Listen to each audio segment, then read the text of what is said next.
Assalamualaikum warahmatullahi wabarakatuh. Salam sejahtera, selamat siang menjelang sore. Sehabis makan mudah-mudahan nggak ngantuk. Ya, Bapak Ibu, tadi kan kita sudah bahas ya mengenai smart farming. Jadi kita sekarang akan praktek di areanya ya nggak luas lah seperti ini, tapi paling tidak Bapak Ibu tahu gimana sih prosesnya smart farming. Nah, kita akan praktek melihat bagaimana smart farming itu dikendalikan oleh gadget kita. Bisa gadget, bisa laptop di rumah, bisa. Jadi sistem kerjanya dia adalah dari handphone kita dengan alat controllernya, komputer yang mengatur di sana itu harus dalam jangkauan sinyal wifi ya.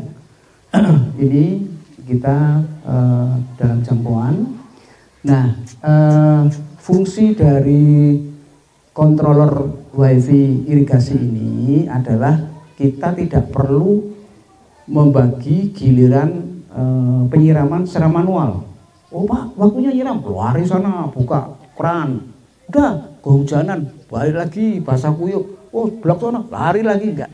Kita cukup kendalikan dengan satu handphone ya, selama dalam jangkauan wifi.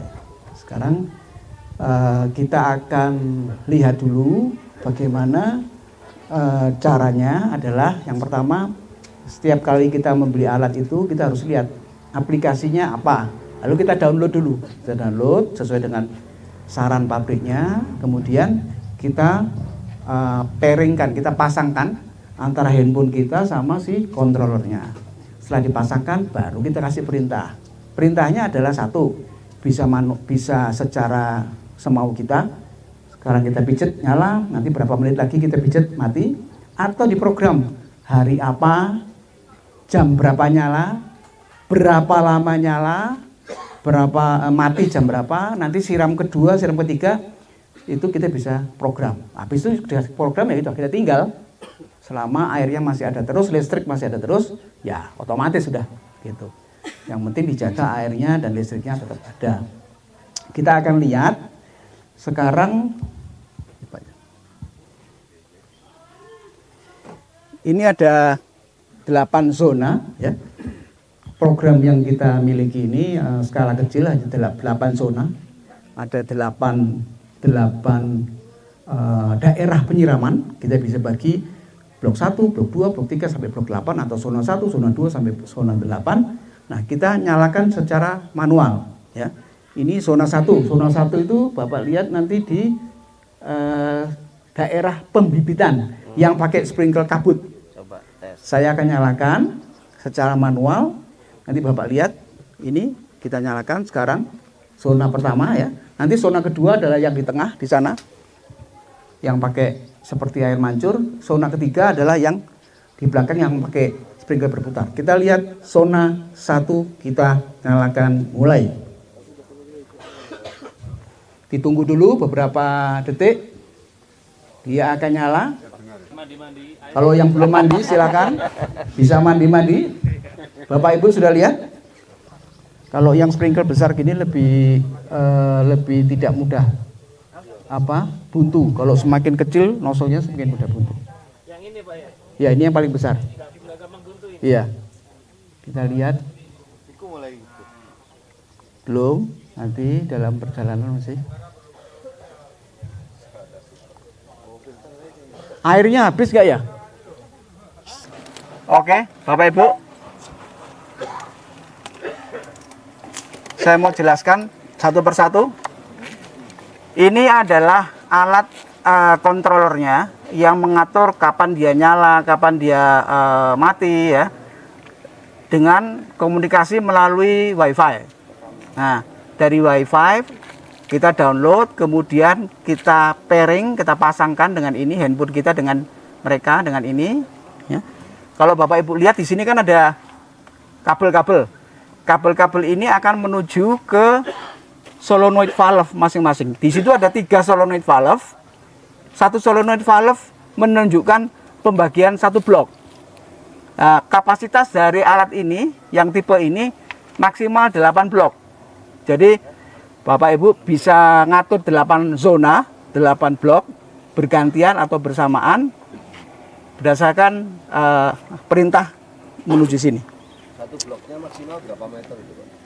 Satu blok maksimal kira-kira sekitar 3.000 liter per jam. Nah, 3.000 liter per jam dibagi berapa nosel? Satu noselnya katakanlah 50 liter per jam, berarti 3.000 bagi 50 ada sekian nosel. Hitungannya bukan apa jauhnya, tapi berapa noselnya. Jadi Bapak Ibu harus tahu satu blok itu ada berapa nosel, satu nosel berapa liter per jam. Kapasitasnya dia sekitar 3.000 liter per jam kalau yang satu ini ya. Jadi pertama kita download softwarenya, kita pasangkan antara handphone kita dengan controller, lalu kita sudah sambungkan ya. Ini jalur ke blok 1, blok 2, blok 3 atau zona 1, zona 2, zona 3 ya. Solenoid apa Pak namanya? Solenoid valve. Lalu, nah saya mau jelaskan pertama, air masuk dari tandon. Ini kita pakai tandon, jadi yang kehabisan airnya itu tandon yang di atas itu. Ternyata habis airnya. Jadi air masuk bisa dari tandon, bisa dari sumur, bisa dari apa, masuk ke pompa. Nah, sebelum masuk pompa kita pasang yang namanya check valve. Kenapa check valve? Ini searah aja ya. Tujuannya adalah kalau nanti sewaktu-waktu airnya habis seperti ini atau listrik mati, kita airnya nggak kosong, kita nggak mancing-mancing lagi. Kalau ini kan harus dibuka mancing. Dengan ada check valve, kita nggak perlu mancing-mancing lagi, tinggal tancap nyala, pasang tandon lagi, isi air lagi, langsung sambung, nggak perlu mancing air. Jadi pertama check valve, kedua pompa ya. Lalu ini adalah namanya otomatis tekanan, pressure switch otomatis. Ketika semua keran ditutup, tekanannya maksimal, dia suruh berhenti pompanya. Pompa semua tertutup, tekanannya lebih dari 3 bar, berhenti. Dia berhenti sendiri. Tapi begitu kita buka valve-nya, tekanannya drop, pompa nyala. Jadi harus ada pressure switch-nya. Dari pressure switch dia keluar, kita pasang ini. Kenapa kita pasang stop keran? Kalau sewaktu-waktu kita membersihkan filter, kita nggak kebasahan. Contoh, sekarang filternya seberapa kotor, kita tutup dulu.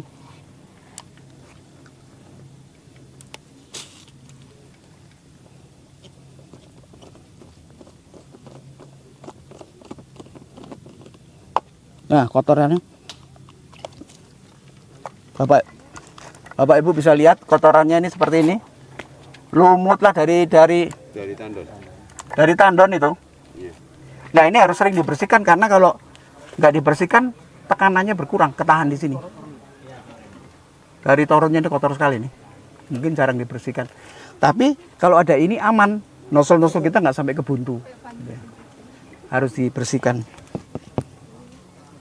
Setelah dibersihkan, hati-hati ini lembut ya. Jadi bersihnya harus pakai sikat yang lembut, pakai pressure, pakai semprotan, sama dikasih celup sabun boleh, sabun cair. Langsung disemprot, jangan disikat kalau bisa karena ini lembut sekali, kalau sobek kotorannya lolos. Kita pasang. Ini namanya apa ini? Gampang. Filter. Oh, gampang. Ini screen filter ya.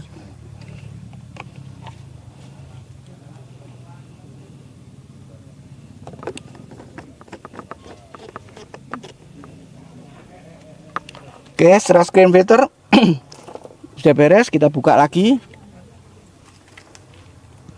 Kita buka. Nah, ini adalah namanya pressure gauge untuk mengukur tekanan berapa yang nyampe sini.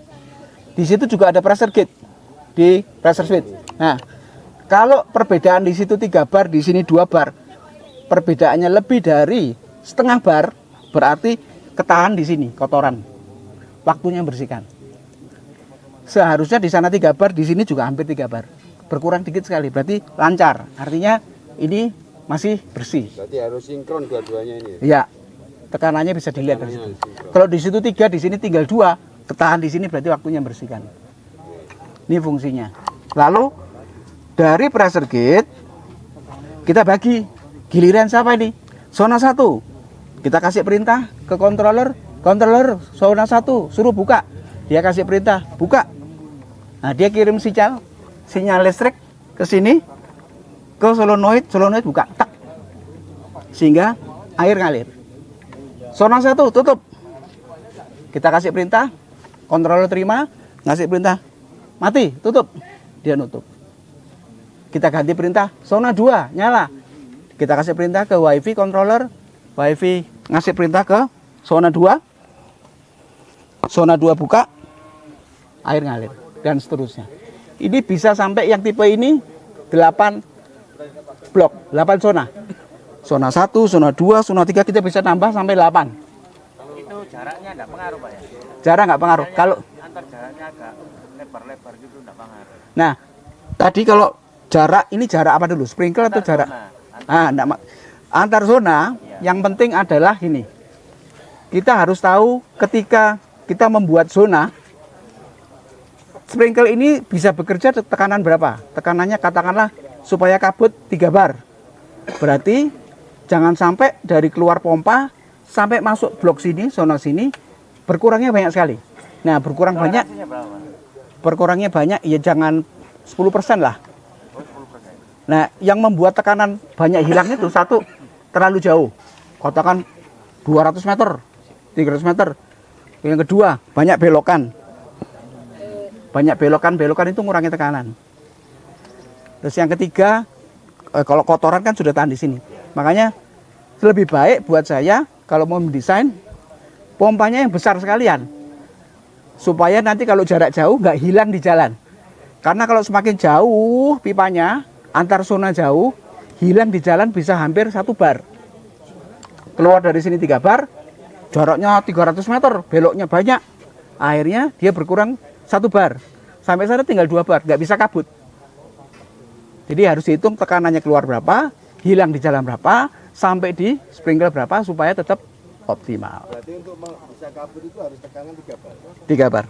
3 bar. Ini dikasih penguat tekanan gitu enggak ada, Pak? Ya booster. Namanya booster. Umpamanya kita punya sungai di sana. Iya. Dari sana 3 bar. Perjalanan jauh, sampai sini tinggal 2 bar kan? Padahal dia butuh 3 bar. Kita pasang booster. Nah, bedanya booster itu harus sudah ada tekanan kecil, dia tinggal memperkuat. Kalau pompa biasa kan dia bisa 0 tekanan, dia bisa nyedot, bisa dorong. Tapi kalau booster harus sudah ada minimal tekanan, nggak bisa dari 0 gitu. Dari tandon dinaikkan, ada tekanan, nah ini pakai booster bisa. Ini sebetulnya golongan termasuk booster ini. Jadi booster itu bedanya dengan pompa biasa, dia harus sudah ada tekanan kecil dulu. Kalau 0 sama sekali dia nggak bisa. Apalagi suruh nyedot, dia nggak bisa. Makanya minimalnya harus ada tekanan, entah gravitasi, entah ada pompa awal gitu. Nah, ini yang kita buat itu berdasarkan waktu. Jadi zona 1, ini zona 1, kita mau nyirami bibit setiap Senin, Selasa, Rabu, Kamis, Jumat, Sabtu, Minggu. Jam 7 sampai 7.15 kita program di handphone. Jam berapa sampai jam berapa, hari apa, zona berapa. Demikian juga zona 2, zona 3, kita bisa program. Sekali diprogram, sudah kita biarkan dia otomatis. Atau kita tidak jalankan timernya tapi sesuai kemauan kita. Kayak tadi, cetek nyala, cetek mati gitu. Semi manual gitu. Ya, terserah. Ini banyak pilihannya banyak, opsinya banyak gitu. Yang penting tadi, Bapak Ibu ketika mendesain ini, satu, harus dalam jangkauan sinyal Wi-Fi. Kedua, tekanan. Tekanan dari sana, masuk sini, keluar berapa, hilang di jalan berapa, masuk ke sprinkle berapa. Kalau sprinkle ini harus minimal 3 bar. Kalau yang tadi 2 bar sudah bisa kerja. Untuk skala kecil pembibitan bisa nggak pakai pompa biasa? Pompa biasanya kita harus lihat. Kalau untuk kabut tetap harus 3 bar. 3 bar tapi yang kapasitasnya kecil, kalau ininya luasnya kecil ya tetap 3 bar tapi kapasitasnya kecil. Kapasitas berapa untuk dari 3 bar itu? Pompanya? Pompa waktu beli kan di situ ada tulisannya kapasitas head berapa meter. Nah, itu harus di atas 30 meter. Di depan itu, di depan. Nah, depan Bapak Ibu bisa lihat tuh angka di depan, bawah. Nah, Itu berapa? Bunyinya apa itu? Apanya tulisannya tuh? Headnya berapa meter? Head berapa meter? Daya dorong berapa meter? Daya dorong Ada pasti. berarti minimal Pressure 30 meter, Pak ya. 30 meter. Setiap 10 meter itu Kapasitas ini. 10 meter itu setara dengan 1 bar. Jadi kalau tulisan pompanya headnya 20 meter berarti 2 bar. Headnya 30 meter berarti 3 bar. Headnya 35 meter berarti 3,5 bar. Terus untuk PVC harus AW apa bisa D? Sebaiknya AW. Kalau AW tahan sampai 10 bar, kalau D hanya tahan kalau nggak salah, saya lupa 4 bar apa 5 bar. Takutnya kena tekanan apa segala macam. Kalau AW lebih kuat. Kalau jangka panjang saya sarankan AW lah. Berarti kalau untuk lahan yang lebih besar, katakan pemainnya hektar-hektar, ininya harus yang besar. Betul. Tambahin ini juga yang Betul. Jadi umpamanya gini kan main skala kecil. banyak. Masnya mau main 5 hektar gitu ya. Satu zona 1 hektar atau setengah hektar gitu ya. Berarti Akang harus pakai pompa yang gede. Kalau bukan skalanya 1 hektar 2 hektar, perkiraan saya pipa yang keluar itu minimal 2 dim. Ininya 2 dim. 2 sampai 3 dim. Ini satu dim. Ya, ini kan 1 dim karena skala kecil. Kalau sudah main hektaran minimal 2 dim 3 dim. Ini ya. Ininya sudah 3 dim, pompanya juga 2 dim 3 dim, gede pasti. Nah, terus tadi dihitung. Kalau nozzle yang kabut begini minta 3 bar. Keluarnya pompa jangan pas 3 bar. Kasih lebih dong karena hilang di jalan segala macam. Jauh itu. Ya, makin jauh makin banyak yang hilang. Dan tambahin juga ya booster-boosternya. Ya, pressure otomatis ya. Jadi kalau semua ketutup dia kebuntu, dia langsung merintah pompa, pompa stop gitu. Mungkin kalau tadi yang kata buat nambahin tekanan di jalan gitu. Oh, itu booster. Booster itu. Booster. Jadi kalau buat yang skala besar boosternya harus ada juga ya. Enggak, kalau pompa di awalnya udah cukup gede ya, udah nyampe ke lokasi masih 3 bar ya nggak perlu. Tergantung tekanan sampai di lokasi. Di lokasi kita pasang ini aja. Setiap itunya berarti ya. Nah, kalau mau bagus, setiap masuk lokasi karena jauh, pasang aja ini murah kok. Paling 150.000. Kita pasang yang masuk sus ini berapa bar gitu. Kalau masih cukup ya udah nggak perlu booster.